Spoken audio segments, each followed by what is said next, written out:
Olá, sejam muito bem-vindos ao nosso estudo do Evangelho de Mateus.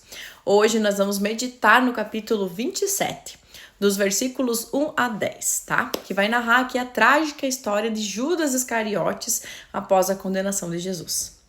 Então, quando o dia amanhece, os líderes religiosos finalmente tomam a decisão que estavam alimentando desde o início, que era o quê? Entregar Jesus a Pilatos.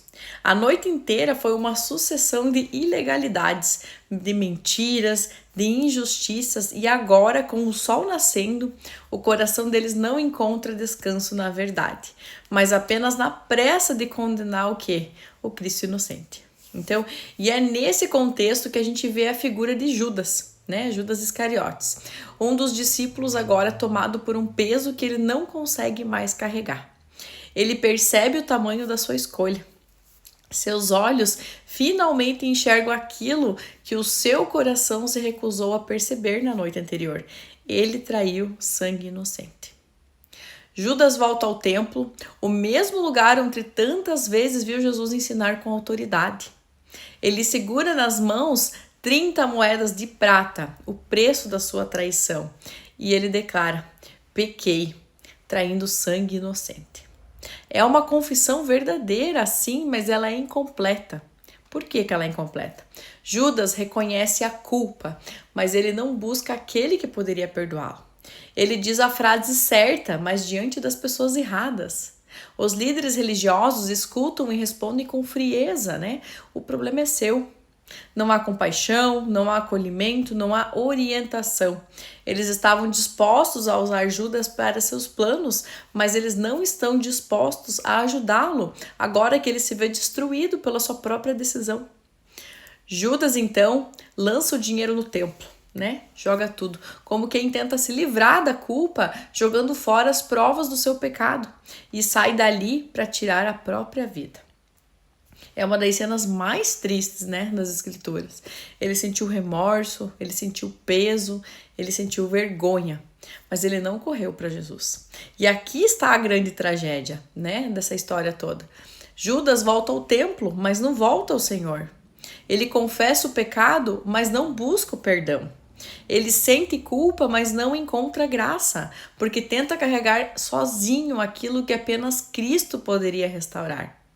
É impossível não comparar esse momento com Pedro, que também falhou, que também negou Jesus 3 vezes, que também chorou amargamente, mas que correu para a direção certa. Pedro caiu sim, mas ele caiu nas mãos de Jesus. Judas caiu longe de Jesus. E esse detalhe muda tudo. A morte de Judas expõe uma verdade dura, mas ela é bem necessária. O remorso nos paralisa e o arrependimento nos restaura. Somente o arrependimento nos restaura. Remorso é sentir o peso do erro. Arrependimento é levar esse peso até Cristo. Judas tentou resolver o pecado sozinho.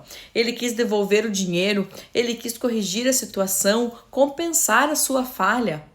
Mas culpa não é paga com obras, culpa é entregue aos pés da graça. O desespero de Judas não é resultado do tamanho do seu pecado, mas do fato de que ele não buscou o único que poderia perdoá-lo.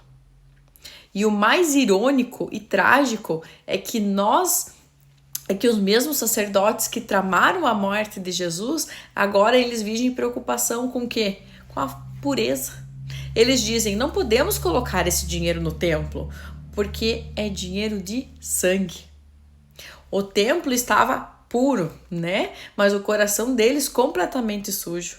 E assim, tentando manter as aparências religiosas, eles compram com aquele mesmo dinheiro o campo do oleiro, cumprindo exatamente o que os profetas haviam anunciado séculos antes.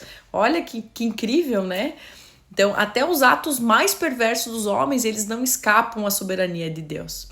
A história de Judas, ela nos alerta e ao mesmo tempo ela nos convida. Ela alerta porque nos lembra que pecado não resolvido destrói. Culpa carregada sozinho sufoca e remorso sem Cristo conduz ao desespero. Mas ela também é um convite, porque quando você errar, e você vai errar, nós vamos errar, a gente sempre erra. Não faça o caminho de Judas. Não se esconda, não se isole, não tente consertar sozinho. Faça o caminho de Pedro. Chore sim, reconheça o pecado sim, mas corra para Jesus. Deixa ele lidar com o que você não consegue. O mesmo Jesus que Judas traiu estava naquela manhã a caminho da cruz para perdoar pecadores como eu e como você.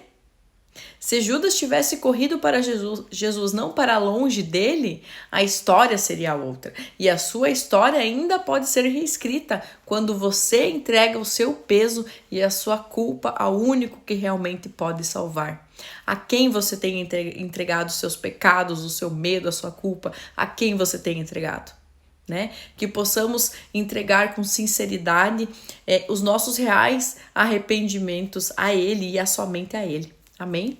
Que você possa refletir nessa palavra, que você possa meditar nesse dia de hoje e que você ore pedindo para o Senhor te iluminar, te abençoar e te mostrar esse caminho, né? Amém? Com a graça de Deus, nos vemos na próxima aula.